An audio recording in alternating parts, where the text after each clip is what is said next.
어느덧 로마서 16장에 이르렀습니다.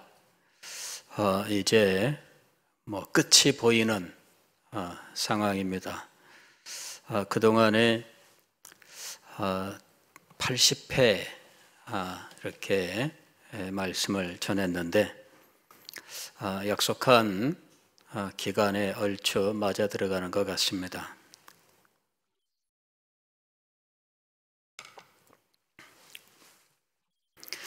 로마서 끝나고 나면 뭐 할까 계속 지금 기도하며 살피는 중에 있습니다. 기도해 주시기를 바랍니다. 혹은 또 듣고 싶은 것이 있으면 여러분들이 또 한번 또 요청하시면 또 한번 살펴보도록 하겠습니다. 자, 오늘 우리가 읽은 말씀은 사도 바울이 로마 교회 성도들에게 문안하고 있는 장면입니다. 1절과 2절은 이제 한 사람을 지금 추천하고 있고 3절부터 16절까지는 이름이 이제 열거된 이제 26명의 사람들이 등장하고 있습니다.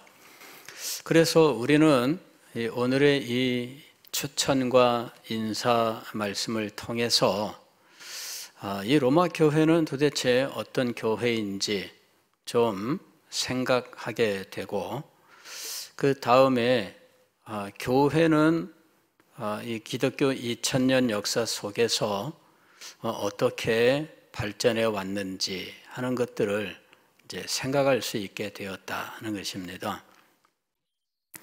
1절과 2절은 이 베베라고 하는 분을 이제 추천하고 있습니다. 이분은 겐그리아 교회의 일꾼이라고 되어 있습니다. 이름은 베베, 우리말로는 이렇게 베베라고 되어 있는데 영어에는 이 피비라고 되어 있습니다. 피비. 이 피비라고 하는 것은 여자 이름이죠. 성경 이름을 쓰고 있는 거예요.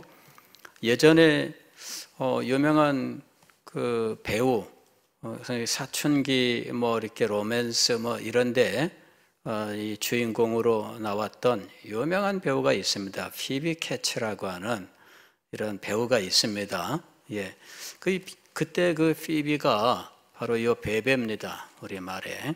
그러니까 영어에는 성경에서 나온 이름들이 참 많죠. 예, 이 피비도 역시 로마서 16장 1절에 나오는 베베의 영어 식 이름이다라는 겁니다.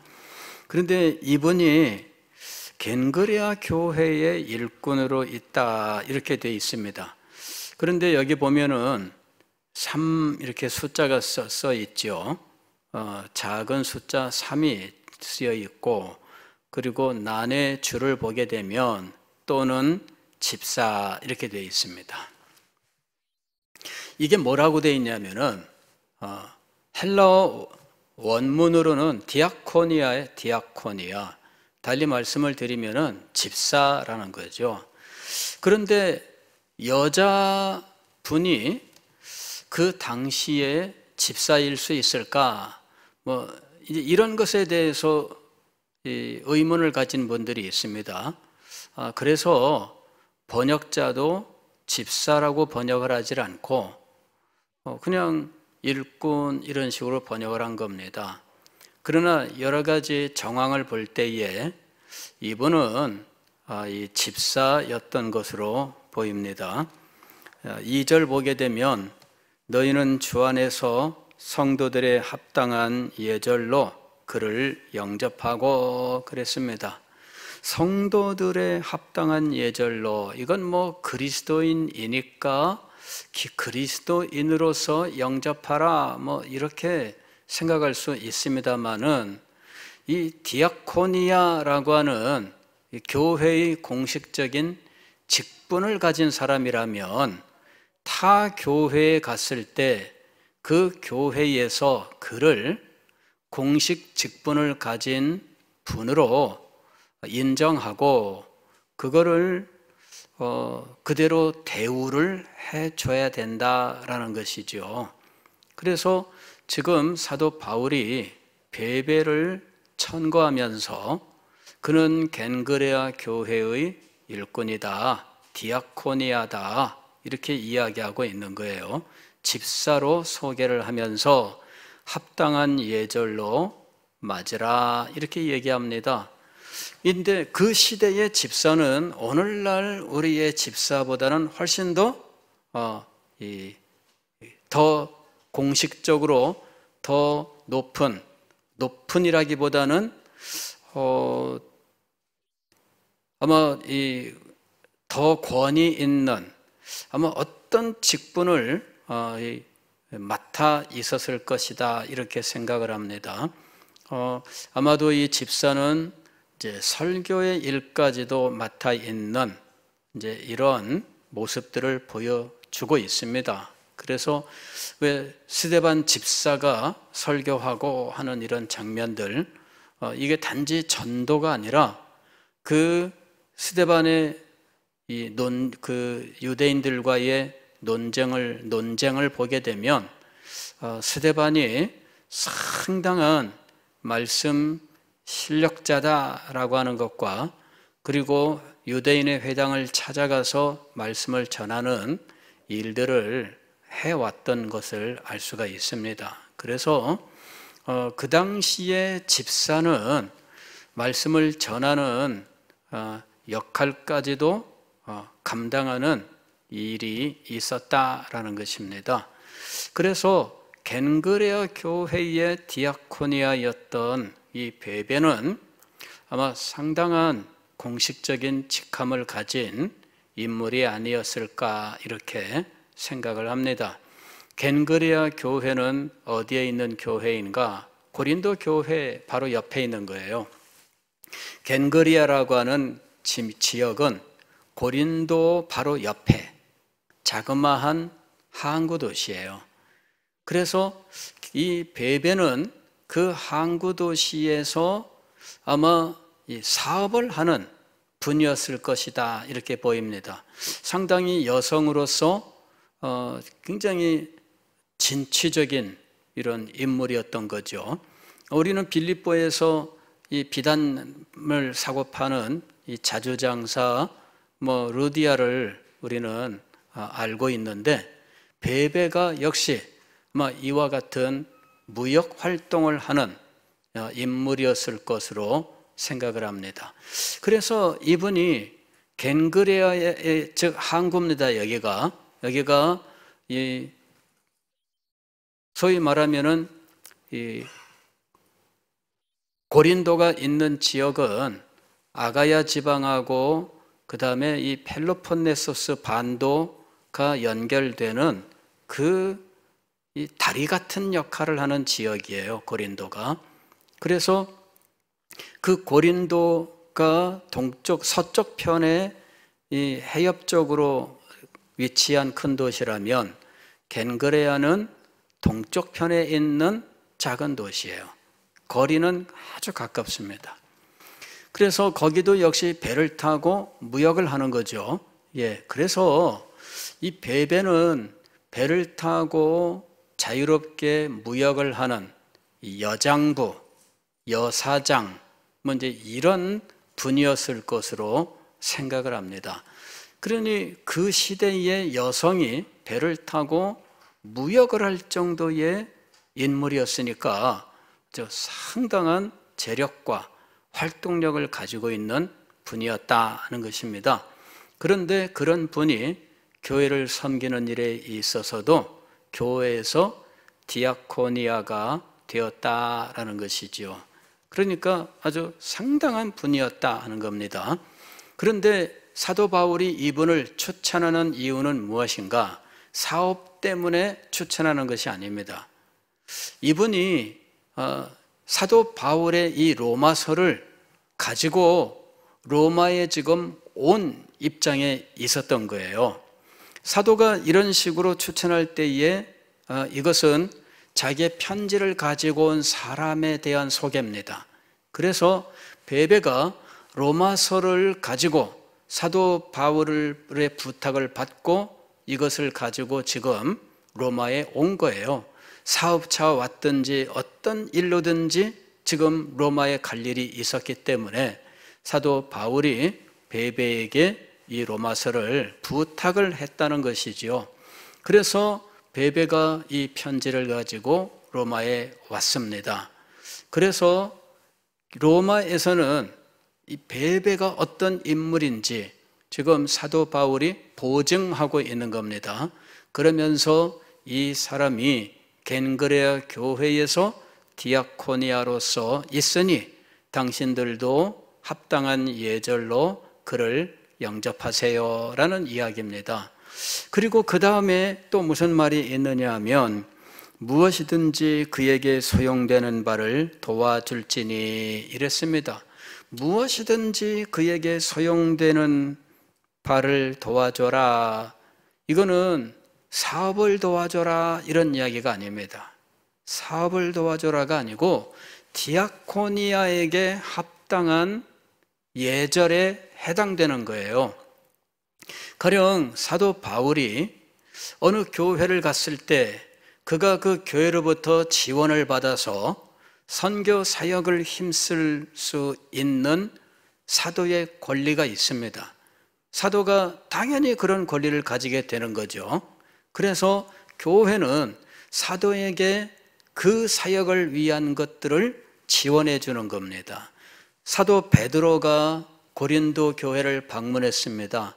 그럴 때 고린도 교회는 우리 교회뿐이 아니니까 이렇게 넘어간 거 아닙니다. 사도가 방문했으니 사도가 필요한 것들을 우리가 지원합니다 하면서 사도 바울의 쓸 것과 사역을 지원한 거예요. 그러니까 바로 이러한 예로서 베베를 영접하라 이렇게 말씀하고 있습니다. 그래서 여기 일꾼으로 번역을 했지만 이거는 단순한 일꾼이 아니라 실상은 그 교회의 공식적인 직분을 가진 인물이다 이렇게 보는 것이 맞다라는 것입니다. 그런데 이 베베라고 하는 분이 사도 바울에게는 아주 상당히 큰 역할을 했던 분이고 또 교회를 위해서도 큰 역할을 했던 분입니다. 여기 2절 끝에 보게 되면 이는 그가 여러 사람과 나의 보호자가 되었음이라 이랬습니다. 사도 바울뿐만 아니라 여러 사람의 보호자가 되었다.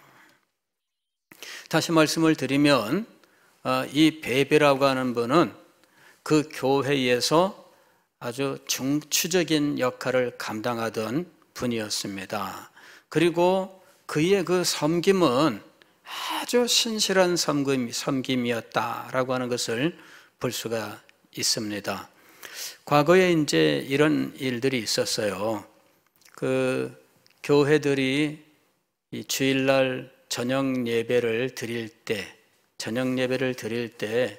낮 예배 드리고 주일 오전 예배 드리고 점심 식사하고 나면 저녁 때까지 시간이 많이 뜨거든요. 그 시간 동안에 이제 집이 멀리 있는 사람들은 이제 집에 갔다 오기가 어려운 이런 상황이 있습니다. 그래서 어느 집에 모여서 이렇게 지내다가 저녁 식사까지 하고 다 같이 저녁 예배에 참석해서 하러 오는 이런 일들이 아주 많았습니다. 예. 그럴 때 꼭 모이는 집이 정해져 있죠. 예, 정해져 있어요. 그 집에 어른들도 모이지만 때로는 아이들도 함께 모이면서 그야말로 온 교회가 그 집에 다 모인 것과 같은 그런 상황이 매 주일마다 벌어지기도 했다라는 것입니다. 그게 이제 우리나라의 많은 교회에서 그런 일들이 있었어요. 그런데 지금은 저녁 예배를 드리지 않습니다. 오후 예배를 드리죠. 그래서 점심 먹고 바로 예배를 드리고 헤어지기 때문에 과거에 그와 같은 일들은 이제 거의 찾아보기가 어렵습니다.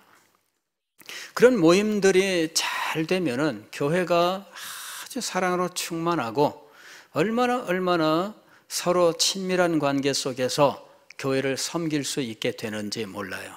정말 그게 잘 돼야 돼요. 그게 잘못되면 어떻게 될까요? 교회 분열의 현장이 됩니다. 이쪽은 이쪽대로 모이고 저쪽은 저쪽대로 모이고, 아니면 이 사람들이 모이는데 교회 일에 늘 불평 불만만 말하는 사람들이 모이는 거죠.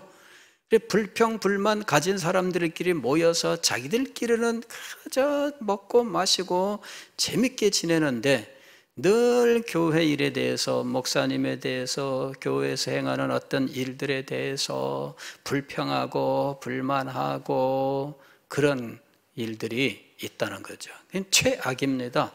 그래서 우리는 교회 안에서 이런 친밀한 교제가 참 좋지만, 그러나 그것이 정말 교회를 위해서 또 성도들을 위해서 덕을 세우는 쪽으로 이루어져야 된다 하는 겁니다. 즉, 성도의 교제가 진정으로 이루어져야 되는 것입니다. 과거에 저도 이제 청년 시절에 이제 그런 경험이 있어요. 우리 청년부에 어떤 분이 오셨는데, 그분이 굉장히 적극적이고 뜨거운 분이었어요.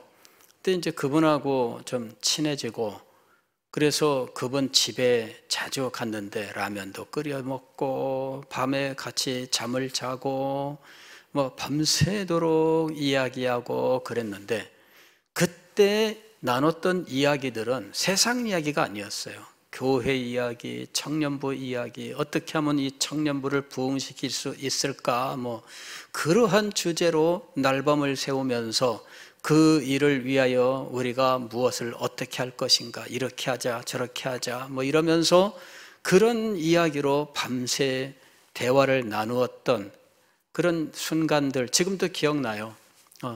그래가지고 대화를 하다 보면 어떻게 우리 청년부를 위해서 섬길 수 있을까 얘기했던 것들, 우리가 예배 시간 전에 가서 방석을 미리 깔자라든지, 왜냐하면 그 집회실이 교회 1층 마루에서 우리가 모였는데, 그 예배실 마루에 방석을 미리 깔자.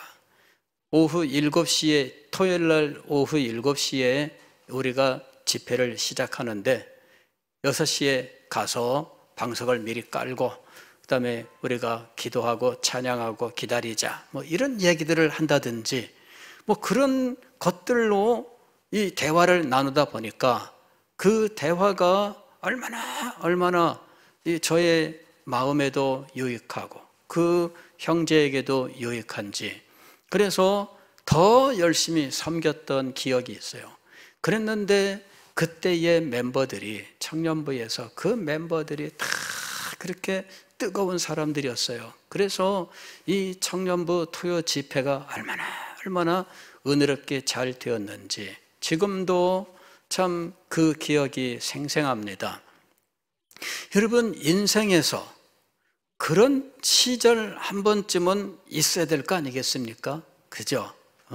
그런 시절이, 그 다음에 그런 시절이 우리에게 또 찾아오면 얼마나 좋을까요?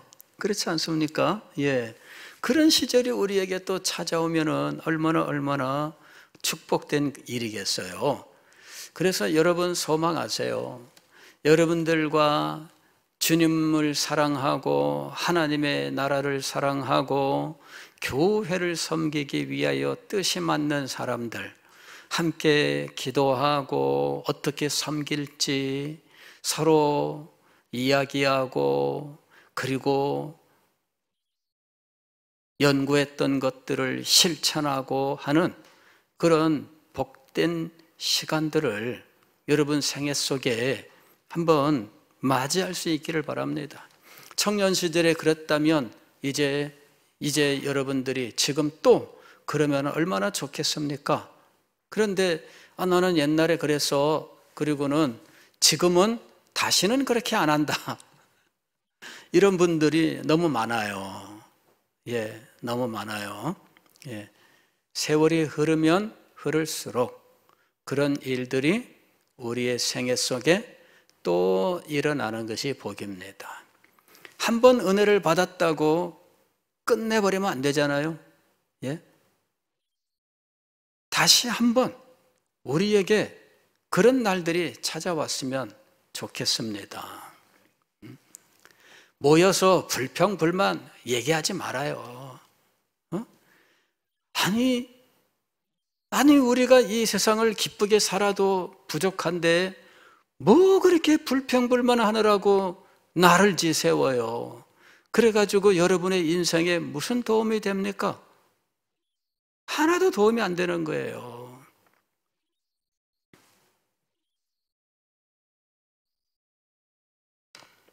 제가 최근에 떠올린 말이 있는데, 내가 이런 말을 본 적이 있나? 제가 곰곰이 생각을 해보니까 본 적이 없는 것 같아요.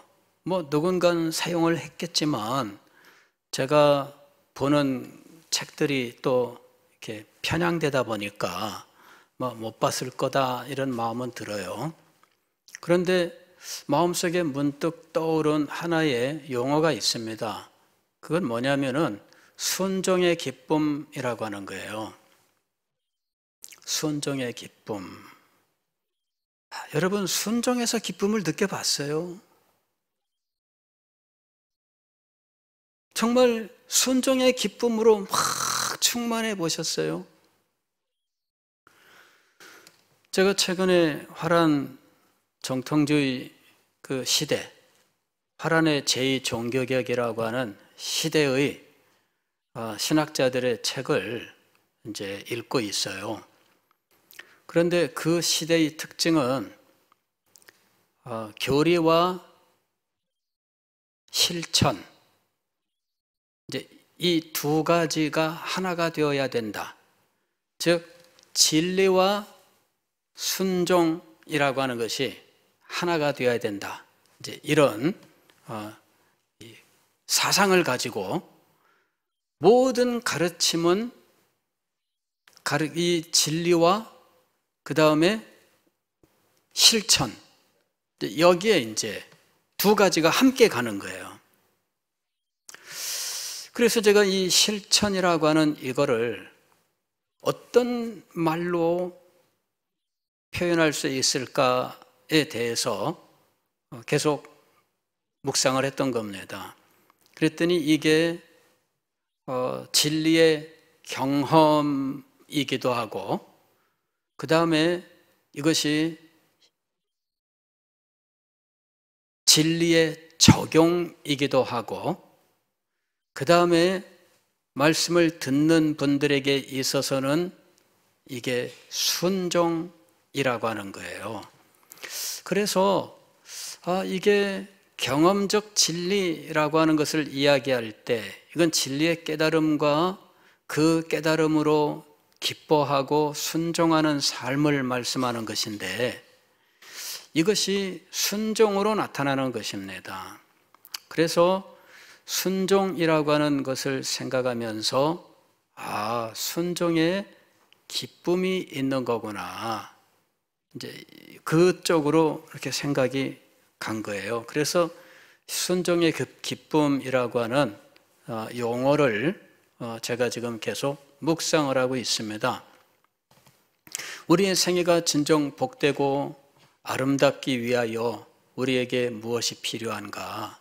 진리의 가르침도 중요하고 깨달음도 중요해요. 그러나 그것이 진정으로 참된 것이 되기 위해서는 순종이 있어야 되잖아요. 그런데 순종에 축복과 기쁨이 있다는 거예요. 말씀을 순종하는 자에게 언약의 축복이 있습니다 라고 제가 말씀을 드렸습니다. 그리고 기도할 때마다 언약의 축복을 달라고 기도하고 있습니다. 그런데 이 언약의 축복은 어떤 자에게 임하는가? 기쁨으로 순종하는 자에게 임하는 거예요. 기쁨으로 순종입니다. 그래서 여러분, 우리가 기뻐하기 위하여 우리에게 무엇이 필요한가? 진리를 깨달음으로 기뻐하고 진리를 삶으로 실천하면서 기뻐하고 그리스도를 사랑하고 교회를 사랑함으로 기뻐하고 이런 가르침을 순종함으로 기뻐하고 하는 겁니다. 그래야 항상 기뻐하라 이것이 이루어지는 거잖아요. 그래서 성도의 삶이 진정으로 복된 삶이 되기 위해서는 성도들에게 순종의 기쁨이 있어야 하는구나. 이제 이것이 제가 최근에 묵상하는 내용입니다. 순종의 기쁨이 있어야 된다. 그래서 우리 성도들에게 순종의 기쁨에 대해서 전할 수 있는 기회가 왔으면 좋겠다 이렇게 생각합니다. 계속해서 순종의 기쁨에 대해서 묵상을 진행하고 연구를 하게 될 겁니다. 그리고 쌓이고 제 속에 이것이 채워지면 그때 순종의 기쁨에 대해서 말씀을 전할 생각을 가지고 있습니다. 순종의 기쁨이 있어야 됩니다. 그런데 이 베베가 바로 그런 기쁨을 가지고 그는 사도 바울의 편지를 들고 로마에까지 온 거예요. 그리고 이 편지를 전달을 했는데 사도 바울은 편지를 가지고 온 이 베베를 당부하고 있는 것입니다. 그는 갱그레아 교회의 디아코니아역이고 그리고 그는 우리 자매라고 부르고 있습니다. 여성으로서 지금 사업을 하는 분입니다. 상당히 여장부라고 말할 수 있는 이런 분인데 교회에서도 바울뿐만 아니라 여러 사람들이 그의 보호 속에서 도움을 받으면서 있었다라는 것입니다. 자, 그러한 인물을 지금 사도 바울이 로마 교회에 지금 보증하고 있었다라는 것입니다. 3절부터는 로마 교회 여러 인물들이 등장합니다.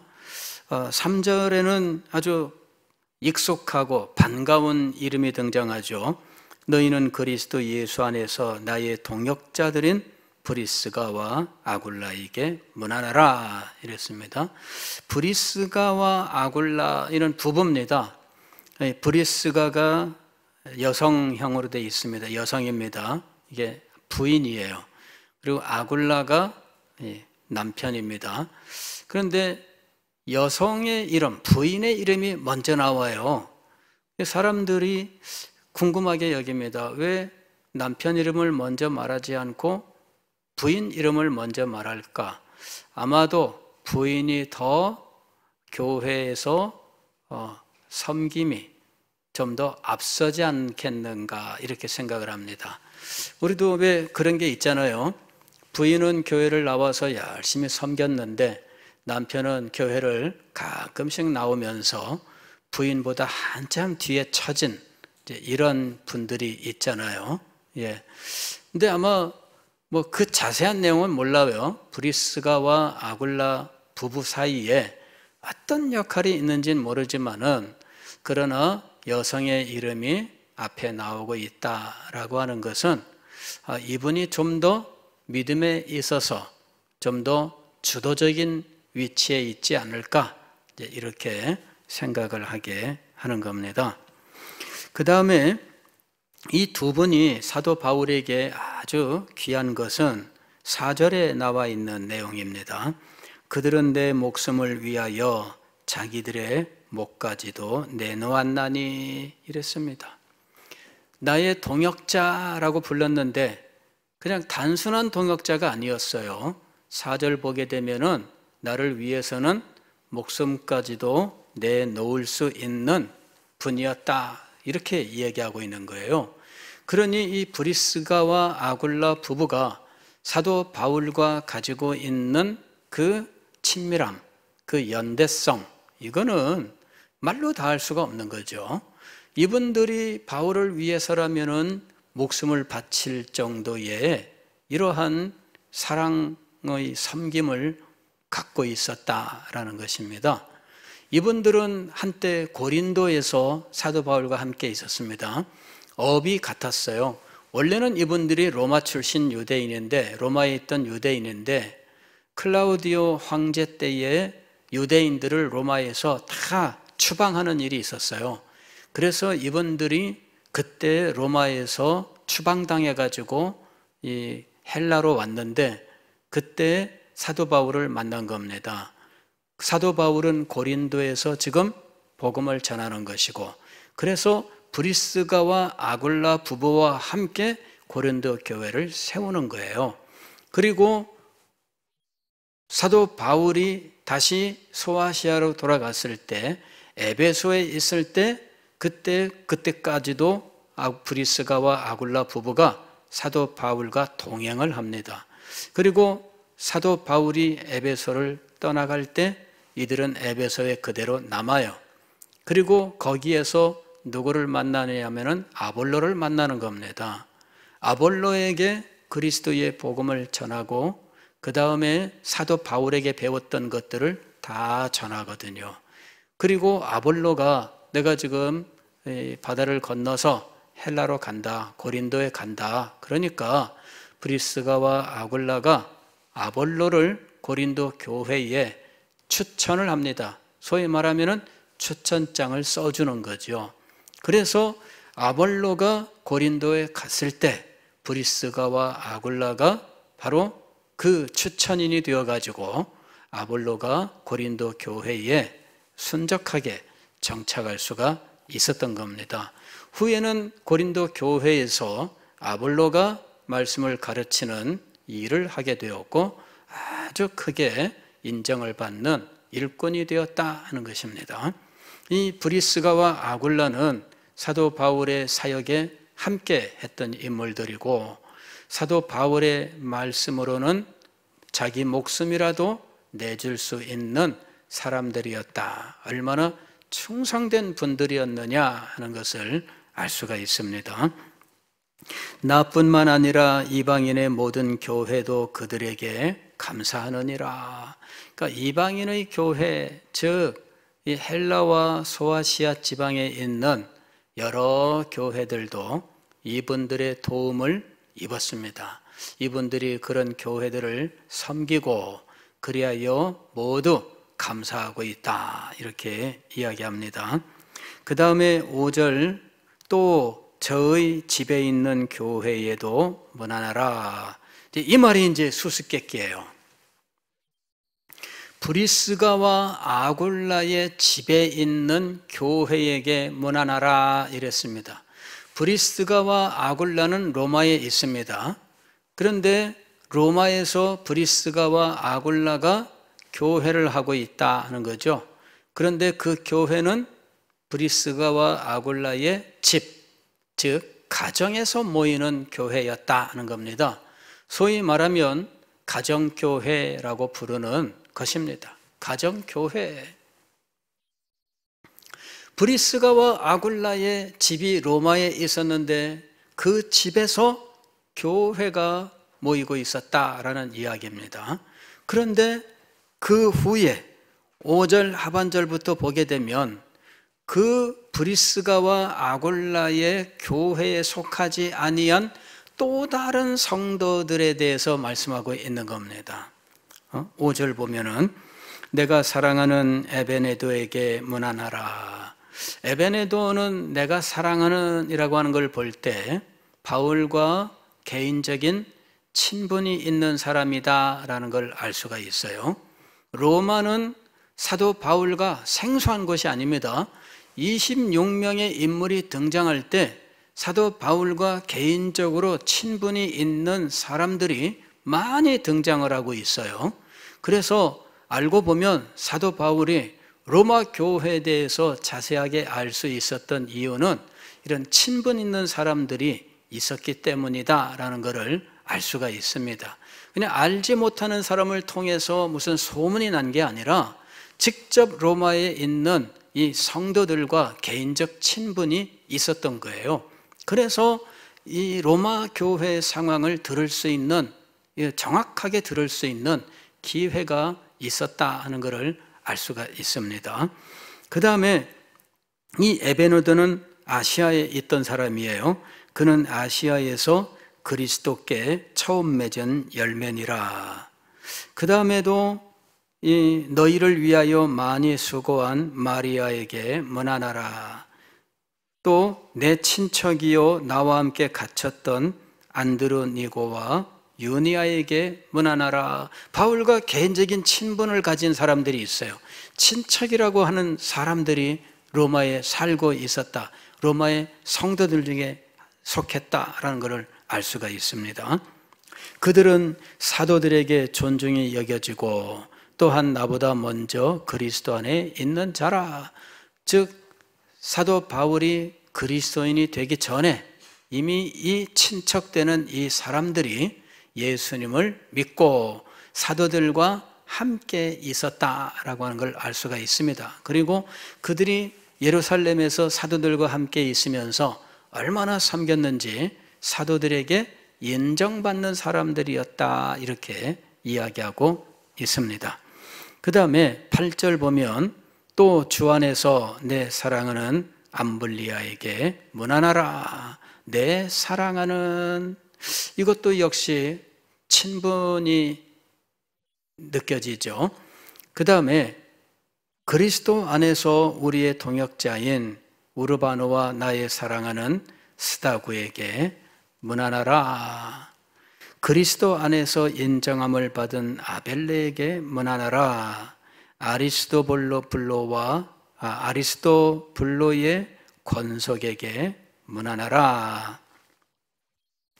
여기도 이 부분을 무엇으로 보고 있느냐 하면은 아리스토블로의 집에 있는 교회, 이렇게 해석을 합니다. 권속이라고 했는데, 권속은 우리가 생각하는 이 패밀리, 가정의 범위가 어디까지 확대된 거냐면은 그 집에 와서 집에 있는 노예들, 그 다음에 그 집에 와서 머물다가 가는 나그네들, 그 다음에 친척으로서 그 집에 와서 유숙하고 있는 사람들 다 포함된 것이 권속입니다. 근데 그거를 모두 다 라틴어에서는 다 파밀리에, 영어의 패밀리입니다. 모두 다 그게 다 패밀리예요. 그러니까는 이게 바로 권속인데 헬라어 원문에는 권속이 없어요. 여기 보면은 이 니은이라고 되어 있고 권속 이렇게 되어 있잖아요. 근데 작은 글씨로 되어 있습니다. 그죠? 작은 글씨는 원문에는 없다, 이런 말입니다. 번역자가 권속이라고 한 거예요. 여기는 원문은 뭐냐면은 아리스토블로의 것, 이렇게 되어 있는 거예요. 아리스토블로의 것. 이게 바로 아리스토블로의 가정을 말하는 것이고 그 가정 교회를 말하고 있는 것이다, 이렇게 해석을 하고 있습니다. 자, 그 다음에 10절 보면은 내 친척 헤로디온에게 문안하라. 나기수의 가족 중 주 안에 있는 자들에게 문안하라 그랬어요. 이게 무엇이냐면은 이것도 역시 가정교회를 의미하는 것이다, 이렇게 해석하는 거죠. 또 주 안에서 수고한 드루베나와 드루보사에게 문안하라. 주 안에서 많이 수고하고 사랑하는 버시에게 문안하라. 주 안에서 택하심을 입은 루포와 그의 어머니에게 문안하라. 여기 루포는 구레네 사람 시몬, 그의 아들인 것으로 생각을 해요. 예, 동명이인인지는 모릅니다만은 그러나 대체로 학자들은 구레네 사람 시몬의 아들로 생각을 합니다. 그래서 구레네 사람 시몬은 십자가를 지기 전까지는 그리스도인이 아니었지만 예수님의 십자가를 얼떨결에 지고 골고다 언덕을 올라갔는데 그 후에 그가 그리고 그의 집이 예수 그리스도를 믿고 구원을 얻은 것이다, 이렇게 생각을 합니다. 자, 그 다음에 그의 어머니는 곧 내 어머니니라. 그러니까 루포의 집안과 바울이 어떻게 교제를 하게 되었는지는 알 수 없지만 그러나 상당히 친밀한 관계였다라고 하는 것을 알 수가 있죠. 14절 아순그리스도와 블레곤과 허메와 바드로바와 허마와 및 그들과 함께 있는 형제들에게 문안하라. 이게 가정교회를 말하는 것으로 해석을 합니다. 그들과 함께 있는 형제들, 5명의 아순그리도, 블레곤, 허메, 바드로바, 허마, 이 5명의 이름과 더불어 그들과 함께 있는 형제, 이게 또 하나의 가정교회. 그 다음에 빌룰로고와 율리아와 또 네레오와 그의 자매와 올lum바와 그들과 함께 있는 모든 성도, 이것도 역시 또 다른 가정교회로 해석을 합니다. 그래서 로마에 오늘날 우리가 생각하는 로마 교회는 하나의 교회입니다. 그죠? 그런데 이 편지를 보면서 26명의 인물들을 말하고 있는 장면들을 보게 되면 로마의 성도들이 몇 명인지는 정확히 알 수 없지만 26명의 이름, 이건 분명하고 함께 있는, 그 집에 있는 이런 말들을 볼 때에 조금 더 이름을 말하지는 않았지만 더 있었다는 걸 알 수가 있습니다. 그러나 최대한 한 100명 정도 이내일 것이다, 이렇게 생각을 합니다.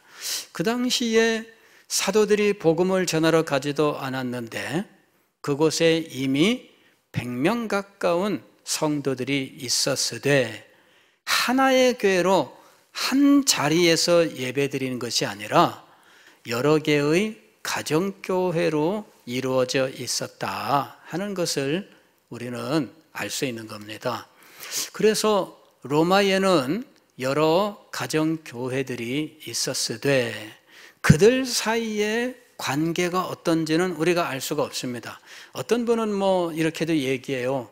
그들 사이에 좀 서로 불화한 일이 있어서 이렇게 이야기하는 분도 있으나 그런 증거는 없습니다. 로마의 성도들이 있었고 그들은 이 브리스가와 아굴라 집에서 모이는 성도들도 있고 또 아리스토블로 집에 모이는 성도들도 있고 이런 몇 개의 가정교회인데 최소한 5개의 가정교회로 이루어져 있었다, 이렇게 보는 것입니다. 한 5개 정도의 가정교회로 모이고 있는데 이 교회들의 그들을 전체를 아우르는 한 명의 지도자 혹은 2명의 지도자, 이런 상태는 아니었다는 거죠. 그럼 고린도 교회 같은 경우는 그런 일이 처음부터 이루어졌어요. 왜냐하면 사도 바울이 전도해서 세운 교회니까. 그러나 로마는 그리 된 것이 아닙니다. 어떤 경로로 복음을 받게 되었는지는 모르지만 독립적인 모임을 갖는 가정교회가 최소한 5개가 있었고, 그래서 이 5개의 공동체를 골고루 사도 바울이 인정하고 안부를 전하면서 그들 모두와 함께 이렇게 아우르는 교제를 지금 하고 있다라는 것입니다. 그들 가운데 브리스가와 아굴라 부부가 하는 교회가 가장 가깝다고 생각해서 그 교회만 인정한다면 다른 교회들은 서운하게 될 것이다 하는 거죠. 이것이 사도 바울이 다른 서신서와 다르게 로마서에서 26명의 인물의 이름을 일일이 이야기한 이유다, 이렇게 보고 있는 겁니다. 왜 사도 바울이 26명에 이르는 인물을 일일이 이름을 댔는가 하는 거죠. 그거는 이 인물들이 최소한 5개의 가정교회를 이루고 있고 그 교회에서 인물이 되는 이런 사람들의 이름들을 열거하면서 전체 로마에 있는 가정교회 전체 공동체를 사도 바울이 다 품에 안고 있다라고 하는 것을 이제 의미한다는 거죠. 가만히 생각해 보면은 그럴 법합니다. 누구도 이 일에 대해서는 역사적으로 증거를 갖고 있지 못합니다. 다만 서신서만을 보면서 그런 상황일 것이다 라고 생각하는 거예요. 정확한 내용은 우리가 알 수 없어요. 다만 가정교회라고 하는 것이 복음이 증거되던 초창기 초대교회에 엄연히 존재하고 있던 형태고, 그리고 그 교회들은 오늘날 우리 교회와 같이 어느 지역의 하나의 교회 그런 개념이 절대 아니었기 때문에 이런 주장들은 충분히 근거가 있다라는 것입니다. 로마 교회는 하나의 교회로서 하나의 공동체를 이루고 있던 상황이 아니고, 어떤 경로로든 복음을 들은 사람들이 자기가 있는 처소에서 복음을 전하고 그곳에서 공동체를, 소그룹 공동체를 이루고 있었다라는 것입니다. 그리고 그것이 최소한 5개 정도 되고, 사도 바울은 로마에 있는 이 공동체 사람들과는 개인적인 친분이 있는 상황에서 많은 교회에 개인적인 친분이 있어서 소상하게 내용을 알고 있었다라는 것입니다. 그래서 이 사람들의 이름을 일일이 열거하면서 안부를 전하고 있었다 하는 것입니다. 사도 바울은 그 가정교회 공동체 어느 하나라도 소홀히 여기지 아니하고 그들 모두를 다 품에 안고 로마 교회가 하나 되게 하는 이런 일을 하고 있다라는 것입니다. 우리는 참 이 교회의 하나됨에 대해서 참 깊이 생각을 해야 됩니다. 로마 교회가 분열하고 있었다? 그건 아니라고 봅니다. 그것보다는 복음을 받은 사람들이 자기 처소에서 자기 주변 사람들에게 복음을 전하고 모임을 갖게 되었는데, 이것들이 가정교회를 형성하고 있었던 것이고, 그런 가정교회가 5개 정도가 있었다 하는 것이고, 그리고 이 각 가정교회들의 어떤 사람들은 사도 바울과 개인적인 친밀 친교가 있어서 자세하게 내용을 파악할 수 있어서 그는 이 교회 모든 사람들에게 안부를 전하면서 그들 모두와 교제를 나누기를 원했다라는 것입니다. 그리고 그는 마침내 로마에 가서 이 사람들과 함께하는 기회를 가졌던 것으로 보입니다. 사도 바울은 로마에 가기를 소망했습니다. 그 길이 여러 차례 막혔고요. 마지막에는 예루살렘에 헌금을 전하기 위하여 가는 길 때문에 로마에 못 가고 예루살렘으로 가게 되었는데, 주님께서는 네가 이번에는 반드시 로마에 갈 것이다. 결국 로마에 가게 되는 겁니다. 그리고 로마서를 통하여 그들과 교제를 나누었던 사도 바울, 이때의 교제는 그냥 단지 서로 안면을 트는 교제가 아닙니다. 성도의 교제이죠. 진리의 교통입니다. 그 진리의 교통, 복음으로 서로 하나님의 영광을 위한 교제를 나누다가 마침내 만나게 되는데, 이 5개의 공동체와 사도 바울은 마침내 만나고 그 만남을 통해서 서신으로 이루었던 이 복음의 교제를 아마 얼굴과 얼굴을 대하여 나누게 되었을 것이다 하는 겁니다. 가만히 생각하면 너무나 영광스럽기 짝이 없습니다. 성도들은 서로 사모하는 마음이 있고 복음 안에서 서로를 간절히 열망하고 마침내 만났을 때에 얼마나 기쁘고 즐겁겠습니까?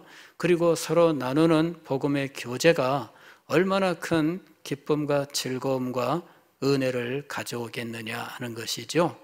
오늘 우리는 이 사도 바울이 이 교회 모든 공동체를 얼마나 사모하고 얼마나 사랑하고 그들과 진리의 교통을 이루기를 소망했는지 이 자세하게 나누는 인사를 통해서도 알 수 있다 하는 것입니다.